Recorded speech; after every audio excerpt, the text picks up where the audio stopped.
Let's get our show rolling now with Michelle Schneider. She's a chief market strategist at MarketGauge. Good to see you, Mish.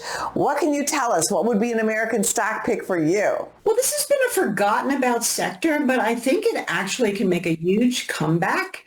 And that would be the area of 3D printing. This is an American technology, by the way, and a company like Stratasys is in America. So basically what they've done is they've 3D printed parts for NASCARs. Now that may seem like a niche, but the idea of 3D printed car parts, if things like steel and copper continue to get more expensive or there's tariffs that are going to impact the price, why wouldn't companies like General Motors or Ford or Toyota turn to a company like Stratasys to start 3D printing more commercial cars? So that's really what we're looking at right now. SSYS, made in America, good solid company, and a great future technology. What else can you tell us? I'm really focused on things that are made to help things like chips, for example. I also like Applied Materials. I think that's AMAT, A-M-A-T. That's a company that supplies for chip making and AI. Keep an eye on that. That also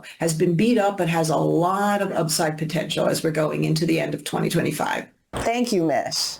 Thank you so much. You're very welcome.